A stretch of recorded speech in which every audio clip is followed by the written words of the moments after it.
Té de tíos, metafísica de la coyuntura. Tenemos una pregunta que hemos estado, que nos ha perseguido un poco, que es... ¿De quién es la culpa? ¿De quién es la culpa? Entonces, sería bueno empezar explicando por qué la pregunta, ¿no? Sí, digamos, cuando... Algo que sucede muy comúnmente en la política peruana es que cuando ocurre algún evento, digamos, por una cuestión lógica, lo primero que se hace, bueno, ¿y quién es el responsable de esto? Exacto. A partir de lo cual, las autoridades o las personas que formalmente son responsables de esto empiezan a dar un montón de argumentos burocráticos en el cual, pues, viene, pues, como una previa discusión frente a prensa de quién hizo tal o cual cosa y al final el asunto queda en nada, ¿no? El accidente en el Cerro San Cristóbal, la Municipalidad de Rima con la Municipalidad de Lima, el incendio en la Galería Nicolini, que era el Ministerio de Trabajo, que era el otro, que por qué no participó. El incendio del Arcomar. El incendio del Arcomar. Las muertes en todas las carreteras y es como una suerte de relato medio mítico, ¿no? Porque primero aparece quizás el responsable que podría haberlo hecho, el pirómano. Pero luego resulta que no fue eso del Arcomar. Luego aparece la municipalidad, luego aparece el cine, la empresa privada. O sea, al final es una suerte de cachascán mediático que se evapora. Pero todo esto vende. Y digamos, como dice Anthony, no llega a nada. Pero esa es la historia del Perú más o menos, ¿no? Porque si vamos viendo lo que ha venido pasando desde siempre... La pregunta entonces que tendríamos que hacernos ahora es ¿quién tiene la culpa de que siempre estemos preguntándonos quién tiene la culpa? Y puede ser, no sé, que empecemos con una especie de revisar la historia para tratar de entender cómo empieza esto, ¿no? Porque, digamos, podríamos decir que en algún momento no existió esto, claro. Pero no sé, o que sí existió. Tendería a creer que siempre existió, que siempre tuvimos que echarle la culpa a alguien más. Yo en alguna ocasión llegué a decir que a mí me enorgullecía mucho haber nacido en el Perú. Y haber vivido en el Perú y vivir en el Perú, porque el que vive en el Perú es 2 veces humano. ¿Por qué? Porque en los otros lugares donde existen instituciones que funcionan, uno tiende a olvidarse de esa gran verdad dogmática de la religión y de la política, que es la naturaleza caída del hombre, el pecado original, ¿no? Es decir, cómo es imposible que las cosas funcionen totalmente bien, cómo la utopía en verdad es la herejía perenne, como diría Tomás Molnar, ¿no? Y cómo en verdad la cuestión es, y ese es el principio fundamental de toda acción política conservadora, que las cosas estén un poco menos mal en la medida de lo posible, porque siempre van a estar de alguna manera mal. Pero bueno, fuera de esas especulaciones metafísicas en las que me he metido, yo creo que viendo lo que ha dicho Antonio, viendo lo que has dicho tú, podemos encontrar un responsable abstracto, que es la desinstitucionalización. Entonces, ¿por qué el Perú está desinstitucionalizado? Entonces tendríamos que ir a otro frente de batalla. Habría que preguntar cuándo fue la última vez que el Perú tenía instituciones fuertes, ¿no? Ya, interesante pregunta. Entonces, no podemos remitirnos, digamos, en la época democrática a algún momento en el cual haya habido respeto a las instituciones, claro, que decían. Sí, claro. O sea, y nuevamente repreguntarnos el tema de las instituciones. Y yo pongo un caso muy concreto, Venezuela antes de Chávez. Es decir, el sistema político venezolano, antes de la llegada de Chávez al poder, fue el llamado Pacto de Punto Fijo. Pacto de Punto Fijo que se formó en 1958, luego de la caída del dictador Marcos Pérez Jiménez. Se produce un acuerdo entre las dos principales fuerzas políticas, los socialdemócratas y los socialcristianos, ¿no? Con Rómulo Betancourt, Adecos y Copellanos, ¿no? Con Carlos Caldera y Rómulo Betancourt, y fue el sistema político más estable de Sudamérica. Es decir, los adecos sabían que cuando vengan los copellanos volverían a venir los adecos y así sucesivamente. Se turnaban, es decir, tú tenías un sistema con instituciones muy fuertes, pero la corrupción era cada vez más rampante. Y el voto por Hugo Chávez en 1998 fue un voto totalmente de protesta contra este sistema. O sea, la gente estaba harta de tener instituciones fuertes. Claro. Y instituciones fuertes de que eran los partidos políticos. Eso es muy interesante. Ahora, porque lo que dice Antonio es muy interesante porque de alguna forma nos precave contra la ilusión de la institucionalización, ¿no? O sea, que es un mito que han difundido los politólogos. Los politólogos lamentablemente somos un poco responsables de decir, no, es que el problema es que no hay partidos fuertes, el problema es que no hay instituciones fuertes. Y cuando por algún acto de magia estos partidos llegarán... No funciona tampoco. Por ejemplo, es interesante saber que, por ejemplo, existe algo llamado la Friedrich Ebert Stiftung, la Fundación Friedrich Ebert. Y la Fundación Friedrich Ebert toma su nombre de un líder socialdemócrata de la República de Weimar. Entonces, que creó instituciones, que creó la República de Weimar. ¿Y cuánto duró la reforma? Entonces, es que ahí viene la pregunta a la que yo iba, por eso yo quería saber cuándo fue la última vez que había instituciones fuertes en el Perú, si alguna vez existieron, ¿no? Yo creo que esto sería como remontarnos, ¿no? a los orígenes de la humanidad, etcétera, ¿no? Pero yo creo que tendríamos que hacer un análisis fenomenológico un poco, ¿no? Un poco superficial, pero ir más adentro. ¿Cuándo se han podido hacer reformas en el Perú? Alguien que me diga alguna reforma que se ha hecho en el Perú y quién la hizo y en qué contexto. Fujimori hizo una reforma. Fujimori hizo una reforma y Velasco hizo otra reforma. Fujimori, Velasco y Leguía. Fujimori, Velasco y Leguía. ¿Y qué fueron Fujimori, Velasco y Leguía? Dictadores. Fueron dictadores. Ya, entonces, podemos darnos cuenta entonces que hay ahí que para hacer cosas en el Perú tienes que tener mucha fuerza. Tienes que romper una institucionalidad y crear otra, o una aparente institucionalidad y reemplazarla quizás por la voluntad del caudillo virtuoso o no tanto, ¿no? Para lograr mover en algo las aguas que están estancadas. Claro, porque a ver, pongámonos a pensar en los últimos 15 años de gobiernos que hemos tenido en el país, desde Toledo hasta ahora PPK, ¿qué reformas se han hecho? O sea, la reforma educativa, digamos, de los profesores, ahora con todas las huelgas que hay, está al límite, ¿no? Y claro, eso que no se ha podido lograr lo que dijeron que se iba a lograr. Sí. Entonces, ¿qué otra reforma? Por ejemplo, tenemos un cambio fundamental que fue la llamada descentralización. No sé en qué estado estará. Creo que la situación es todavía tan cercana en el tiempo y en la perspectiva, nosotros que no podemos tener la altura histórica para poder observarlo. Pero cuando uno ve la experiencia de César Álvarez, convertido en un pequeño dictador, y con autoritarismo subnacional. Entonces, y eso que llegó hasta los medios, uno veía que el presidente de la región en Perú tiene un servicio de inteligencia, etcétera, ¿no? Entonces, paralelo, sí. Y Goyo, o sea, Goyo pudiendo o sea, si nosotros tuvimos una pequeña guerra civil hace 2 años, con refugiados de guerra, con los espartanos, etcétera. Entonces, cuando uno ve eso, uno dice, ¿en verdad se logró hacer una verdadera descentralización funcional? En realidad no, porque la descentralización tenía varios pasos, ¿no? Y el último paso era pasar las transferencias, o sea, transferir las competencias de educación y salud, porque son los sectores más complicados en todo. Pero eso va a ser imposible. Pero ya se hizo. Es que no cumplieron con las etapas y se lanzaron a eso. ¿Por qué? Porque los sectores con más dinero, con más presupuesto, son esos dos. Entonces las regiones, a modo de comprar votos y apoyo, pidieron eso y se les dio eso. Pero ya sabemos en qué ha resultado, ¿no? O sea, no había competencias en las regiones, no había... Bueno, pero ese fue un intento de alguna reforma que tampoco se hizo. Sí. Entonces, más o menos lo que voy entendiendo es que en el Perú necesitas tiempo para hacer cambios. Y bastante tiempo, por lo menos 10 años. O un tipo que agarre patadas a todo.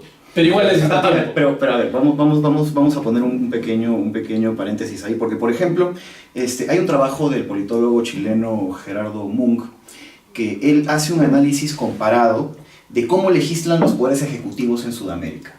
Y él llegó a un análisis muy interesante que en el Perú casi no se ha mencionado, que es la enorme supremacía que tiene el poder ejecutivo sobre el legislativo. Porque nosotros en Introducción al Derecho nos enseñan ejecutivo, legislativo y judicial. Ejecutivo gobierna, legislativo hace las leyes, ¿no? Ya.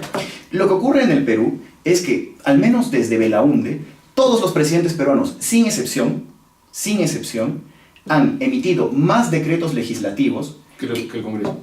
No solo que el Congreso, sino que sus pares en Sudamérica. Hugo Chávez, el dictador venezolano, tenía una relación, digamos, el partido de gobierno efectivamente controlaba la Asamblea, pero había una delegación de funciones entre la Asamblea y el Poder Ejecutivo. Claro. Lo que ocurre en el Perú es que, digamos, en un intento por bypassear la autoridad del Congreso, todos los presidentes peruanos, no solamente Fujimori, estoy hablando García, Belaúnde, Toledo, solamente para poner una pequeña referencia, Alan García, en su segundo gobierno, emitió más decretos legislativos que Hugo Chávez en 2 periodos. Claro, bueno, ahora el Congreso más o menos que le ha hecho el padre a PPK, ¿no? Sí, entonces estamos más o menos como decía Víctor Andrés, ¿no? Víctor Andrés Belaúnde. No Víctor Andrés García Belaúnde, sino Víctor Andrés Belaúnde. Que decía, el presidente en el Perú es un virrey sin corte, ni audiencia, ni juicio de presidencia. Es lo que te iba a decir. Sí. Que es interesante, ¿no? Porque pareciera que estamos formados como sociedad de alguna forma. Monárquica. Pero hay un sistema impuesto. Pero yo creo que Ribagüero decía algo interesante. La institucionalidad en el Perú se parece a ciertas ropas hechas por señoritas de provincias. Es decir, donde retazos y modelos de distintos figurines se unen y forman una túnica sin forma y una ropa que nadie puede usar y una cosa estúpida, ¿no? Porque ese es un ejemplo interesante de monocracia, ¿no? De país monocrático, ¿no? O sea, tienes a un tipo que tiene la idea de que puede hacer algo más allá de lo que puede hacerlo, basándose en leguleyadas. Pero a la vez, esa monocracia se justificaría por la efectividad, como en el caso de nuestros antiguos dictadores, que en algún momento fueron efectivos para algunas cosas, al margen de la valoración que nos representen esas medidas. Pero en cambio ahora no, ves que, por otro lado, si bien el poder legislativo puede ser un circo payasesco, el poder judicial sí tiene poder y logra frenar cualquier cosa, ¿no es cierto? ¿No? Entonces, contrapesa al Ejecutivo, el Poder Judicial. Entre el legislativo y el judicial es mucho peor. Sí, es peor. Definitivamente. Sí. Es peor. Bueno, entonces, si las instituciones no son la solución, y tampoco le podemos echar la culpa a la falta de institucionalidad, ¿a quién le echamos la culpa? ¿Quién es culpable de esto? A ver, yo voy a poner un ejemplo. En los últimos 30 años, las dos más grandes reformas institucionales que hemos tenido en el Perú han venido de afuera. Han sido por cambios hechos de afuera, porque los peruanos, no hemos sido capaces, no hemos tenido interés, no nos ha llamado la atención hacerlo.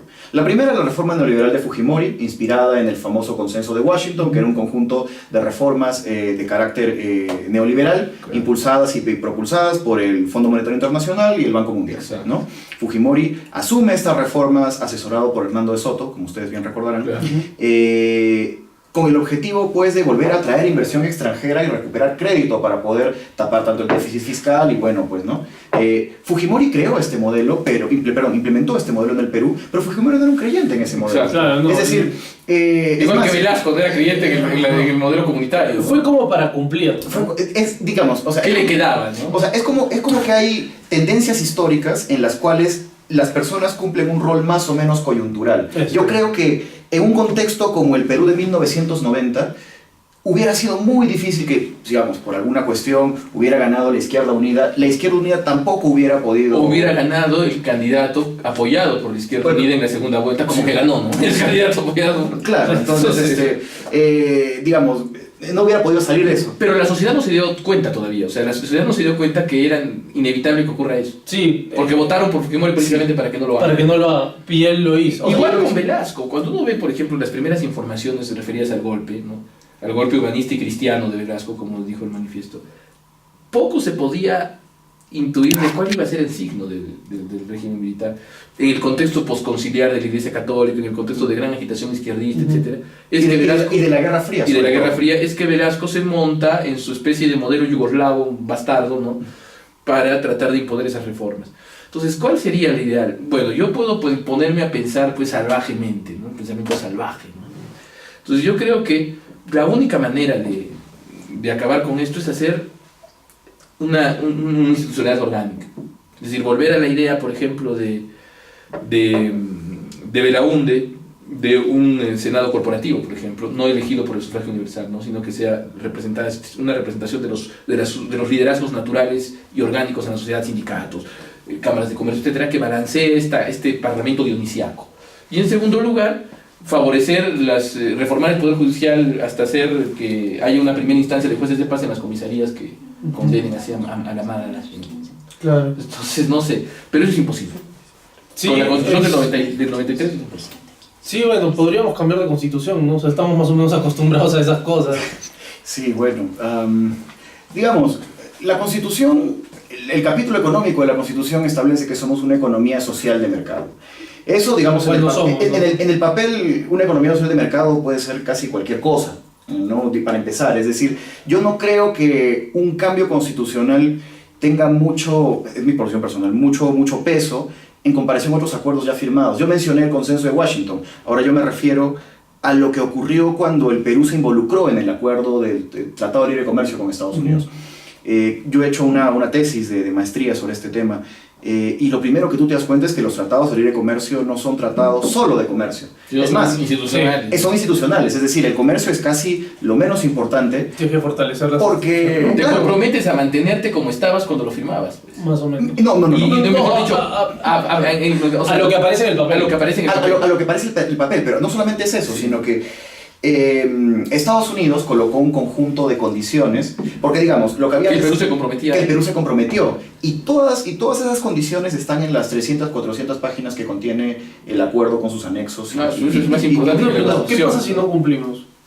Ahí está el tema. Hay muchos mecanismos de sanción económica, arbitrajes internacionales. Pues es como que estamos endeudados con Estados Unidos, amarrados. No, es que a ver, creo que hace rato, ¿no? A ver, lo que pasa... Bueno, pero antes de esto, a hay ver, diferencia. A ver. Lo que pasa es que, por ejemplo, cuando Perú se unió al Tratado de Libre Comercio, Alan García emitió un paquete legislativo que, a mi juicio, es la segunda reforma más importante que se ha hecho desde las reformas de Fujimori y del Consenso de Washington, que fueron entre 99 y 102 decretos legislativos emitidos por Alan García, que era lo que él llamaba el paquete de adaptación al TLC. ¿No? En ese paquete de adaptación al TLC se emitieron normas en absolutamente todos los sectores. Y quizás el factor más mediático fue la creación del Ministerio de Medio Ambiente. No había una normativa ambiental, el Consejo Nacional del Ambiente está en el Ministerio de Energía y Minas, y a este consejo se le dio rango ministerial, se creó toda una normativa, el Perú sistematizó todas las normas internacionales relativas a inversiones, a cooperación en medio ambiente, a protección del medio ambiente, pero también el Perú firmó un capítulo de inversiones, y ese capítulo de inversiones establece un sistema para resolver conflictos con inversionistas extranjeros mediante arbitrajes internacionales, que esto lo podemos discutir un poco después. Claro, o sea, pero es interesante porque entonces regresamos a la misma pregunta, ¿no? ¿De quién es la culpa? O sea, ¿quién tiene culpa de esto? Mira... Porque en parte empiezo a ver como que la dejadez también, ¿no? Es una mezcla de dejadez y corrupción. Porque hay mucha gente que y la corrupción permite yo por la voy a dejadez poner en los principios, ¿no? y tonviniano. O sea, si algo está mal en el Perú, es la ausencia de una clase dirigente heroica.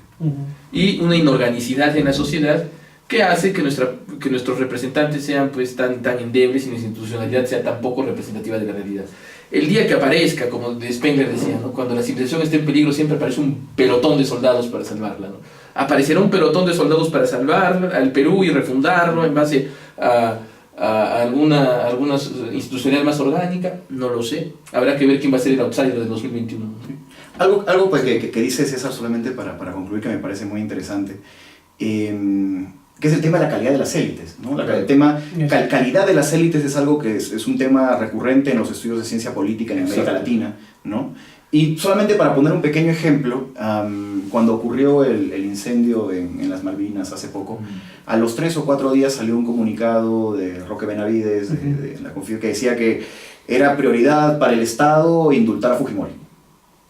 Es decir, tú tienes un escándalo en el cual la clase empresarial del Perú ha sido, digamos, mediáticamente golpeada, y la prioridad en frente a eso es indultar a Fujimori. Creo que, digamos, creo que tú puedes ver cuáles son las prioridades que tienen. Y en el comercio la prioridad fue la editorial sobre la regulación, ¿no? Sobre la regulación. La excesiva regulación genera esto.